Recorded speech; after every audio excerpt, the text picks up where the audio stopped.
السلام علیکم. وعلیکم السلام. سامعین، آج ہمارے ساتھ پاکستان کراچی سے ہمارے مہمان ہیں ممتاز علی بھٹو صاحب. اسٹیج ہمارا سیاست تمہاری ریڈیو پروگرام میں تشریف رکھتے ہیں. ممتاز علی بھٹو صاحب سابق مرکزی رہنما پاکستان پیپلز پارٹی، سابق چیف منسٹر سندھ، اور ان کی اپنی پارٹی ترقی پسند گروپ غالباً. تو آئیے ان سے بات کرتے ہیں. السلام علیکم. وعلیکم السلام. ممتاز بھٹو صاحب، آپ اس ملک میں جمہوریت کا کیا مستقبل دیکھتے ہیں؟ جمہوریت کا مستقبل تو شروع سے ہی اندھیرا رہا ہے، اور شروعات ہندوستان میں جمہوریت نے شروع سے جڑیں پکڑی. جواہر لال نہرو پرائم منسٹر بن گیا تو یہاں تو قائد اعظم محمد علی جناح گورنر جنرل بن گئے، اور وہ مرکزیت پر مبنی ایک نظام قائم ہو گیا، جس کی وجہ سے یہاں ملک میں آدھے عرصے سے زیادہ تو فوجی آمریت رہی ہے. باقی عرصہ جو ڈیڑھ پونے 2 سال کے لیے کئی سویلین حکومت آئی ہے، انہوں نے بھی وہی فوجی جرنیلوں والا رویہ اختیار کر رکھا، اور جس کا بدترین مثال آج موجود ہے. جو صدر ہے وہ آئین کے خلاف ورزی کرتے ہوئے نہ صرف صدر لیکن پرائم منسٹر، منسٹرز، سیکرٹریز تک اختیارات استعمال کر رہا ہے. تو اگر تھوڑی بہت جمہوریت کی جھلک یہاں نظر آئی تو وہ بھٹو شہید کے 5 سالہ دور میں وہ آئی، ورنہ یہاں تو کچھ جمہوریت تو نام کے واسطے رہی ہے. جرنیل آتا ہے وہ بھی کہتا ہے جمہوریت ہے، اور چور دروازے سے جو صدر بن جاتا ہے وہ بھی کہتا ہے جمہوریت ہے. جمہوریت کے تو صرف یہاں توتارے بجتے ہیں، لیکن دیکھی ہم نے کبھی نہیں ہے. ممتاز بھٹو صاحب، یہ فرمائیے گا کہ پاکستان مسلم لیگ نواز اور پاکستان پیپلز پارٹی فرینڈلی جمہوریت یا گورنمنٹ ہے جس کی یہ بات کرتے ہیں، تو پھر نواز شریف صاحب لاہور میں نظر بندی توڑ کر لاکھوں لوگوں کو کہاں لے جا رہے تھے؟ کیا رائے ہے آپ کی اس لمحے پر؟ یہ انہوں نے اپنی طاقت کا مظاہرہ کیا، کیونکہ زرداری نے جو وعدے کیے ہوئے تھے وہ پورے نہیں کر رہا تھا، اور اس کے سوا ان کے لیے کوئی چارہ نہیں رہا. انہوں نے بہت بڑی قوت کا مظاہرہ کیا، عوام کو باہر نکالا اور چل پڑے. تو زرداری اور مرکز کے گھٹنے ٹک گئے، اور انہوں نے فوراً سب ان کے مطالبے مان لیے. تو یہ تو طاقت کا مظاہرہ تھا، عوام ان کے ساتھ ہے پنجاب میں، اور وہ انہوں نے دکھایا. لیکن جمہوریت جو چیز ہوتی ہے وہ تو کچھ اور بات ہوتی ہے. ممتاز علی بھٹو صاحب، یہ فرمائیے گا کہ سوال ذرا میرا لمبا ہے. ایک کشتی کو ابھی لمبا سفر طے کرنا تھا کہ ناخدا کو موت نے آن پکڑا، اور اس کشتی سے مصطفیٰ جتوئی، غلام مصطفیٰ کھر، مہراج محمد خان اور ممتاز بھٹو کو الگ کر دیا گیا ہے یا الگ ہو گئے، اور باقی جن سے بچی امید تھی کہ شاید اعتراض احسن، مخدوم امین فہیم یا راشد ربانی اسے چلا سکیں گے، انہیں بھی دیوار سے لگا دیا گیا. کشتی بہت تیزی سے بہ رہی ہے، لیکن ناخدا کو یہ نہیں پتا کہ اس کی سمت کیا ہے. آپ کشتی کا کیا مستقبل دیکھتے ہیں؟ کشتی تو ڈوب رہی ہے جی. وہ تو بالکل آج کل تو یہ جو باتیں آپ نے کی یہ بالکل صحیح ہے. جہاں تک پیپلز پارٹی کا سوال ہے، جس کے ہاتھ میں قیادت آتی ہے وہ الگ اپنی پارٹی بنانا، نئے سر اپنی پارٹی بنانا چاہتا ہے. شہید بے نظیر نے بھی یہی کیا. انہوں نے اپنے باپ کے جو قریبی تھے، جنہوں نے پارٹی بنائی تھی، قربانیاں دی تھی، ایوب خان سے ٹکر کھایا تھا، انقلاب لایا تھا اس ملک کے، ان سب کو ہٹا کر اس نے اپنے درباری اور خوش آمدی اکٹھے کیے.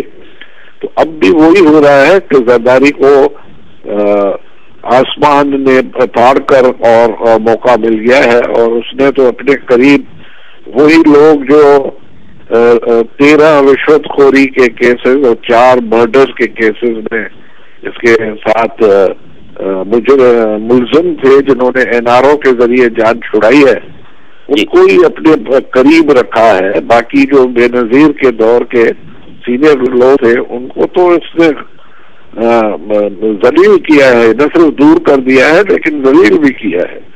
تو یہ تو روایت رہی ہے پیپلز پارٹی میں. کیا آپ کا اشارہ شری رحمان جیسے الگ کر دی گئی ان کی طرف بھی ہے؟ نہیں جی, شری رحمان تو لیٹرل انٹری ہے, وہ تو بعد میں آئی ہے, لیکن مخدوم امین فہیم جیسے لوگ جی اور جو بہت قریب تھے بے نظیر کے, ناہید خان, عباسی, اس قسم کے دوسرے بھی پارٹی میں بے نظیر دور کے کافی سینئر لیڈر ہیں, وہ تو کہیں نظر نہیں آ رہے. اس کی تو سب سے زیادہ اولویت تو وہ ہے جو ملزم تھے کرپشن اور مرڈر کیسز میں. سیکنڈ نمبر پہ وہ آ رہے ہیں جو اس کے خوشامدی اور درباری بنے ہوئے ہیں. باقی یہ میرٹ کے سینئر کون ہے وہ تو ادھر کوئی اہمیت ہی نہیں رکھتی. صحیح کہتے ہیں آپ. کیا آپ سمجھتے ہیں کہ کوئی ایسا فارمولا ہو سکتا ہے کہ اگر جیتی ہوئی پارٹی اپنے وعدوں کے مطابق نہ کرے جن کے تحت اس نے ووٹ لیے تو اس کا کوئی احتساب کیا جا سکے یا ہو سکے اور جسے عوام بھی محسوس کرے؟ بالکل ہے, دوسرے ملکوں میں بھی ہوا ہے. ایک پارٹی جو وعدے کرتی آتی ہے لیکن اقتدار کے مزے لوٹنے میں اتنی مصروف ہو جاتی ہے کہ سب کچھ بھول بیٹھتی ہے, تو اس کا احتساب دوبارہ الیکشن کے ذریعے ہو سکتا ہے. اور یہ تو پٹڑی سے اتر گئے, پہلے 1.5-2 مہینے میں ظاہر ہو گیا کہ ان کا رخ تو اور گئی ہے. وہ جو انہوں نے نعرے لگائے کہ بیوی کے قتل کا بدلہ لیں گے, وہ آج تک FIR کسی نے داخل نہیں کی. پھر جمہوریت کا نعرہ لگایا, عوام کا نعرہ لگایا, اسمبلی کا نعرہ لگایا. اب جمہوریت, عوام اور اسمبلی کی تو یہ حالت ہے کہ وہ بھٹکے پھر رہے, کوئی ان سے پوچھتا نہیں ہے. یہاں تو آٹے کے لیے بچے بیچ رہے ہیں لوگ, معصوم بچے بیچ رہے ہیں, خودکشیاں کر رہے ہیں. بجلی کے نہ ہونے کی وجہ سے اندھیرے میں بیٹھ کر لوگ اندھے ہو گئے ہیں. چینی نہیں ملتی, بدامنی اتنی ہے کہ کوئی اپنے گھر میں بھی سلامت نہیں ہے. میں کیا بتاؤں, زندگی کی جو بنیادی ضرورت ہے, پینے کا پانی نہیں ہے. اور پہلے سے مشرف دور میں بھی بری حالت ہو گئی تھی, لیکن یہ تو اس سے بھی بدترین حالت ہو گئی ہے. تو یہ تو اپنا مینڈیٹ کھو بیٹھے ہیں. اور ادھر پھر دوبارہ الیکشن ہونی چاہیے, دوبارہ لوگوں کے پاس جانا چاہیے, نئے لیڈر آنے چاہیے میدان میں. یہ پھر گئے ہیں, یہ جتنا عرصہ بیٹھیں گے نقصان کے سوا اور کچھ نہیں کریں گے. کیا آپ اتنے بے بس چچا ہیں کہ بھتیجی کی وصیت کی تصدیق بھی نہیں کر سکتے کہ یہ وصیت جو کسی کورٹ سے نہیں بنی لیکن سچی تو ہے؟ چچوں کا کیا زائد جائے بھائی وصیت سے, ہمارا تو تعلق اس کے باپ کے ساتھ تھا. میں تو پہلا ہی آدمی تھا وہ جو اس کے باپ کو میں نے جوائن کیا تھا, اور پھر آخری آدمی تھا جو اس کے ساتھ رہا. جب اس کو پھانسی آ رہی تھی پنڈی جیل میں تو دروازے پہ میں کھڑا تھا اور کوئی نہیں تھا. لیکن ان باتوں کی کوئی اہمیت نہیں تھی. جب بے نظیر نے پارٹی سنبھالی تو اس نے تو مجھے اور میرے جیسے لوگوں کو بہت دور کر دیا, اور مجھے تو خاص طور پہ نشانہ بنا.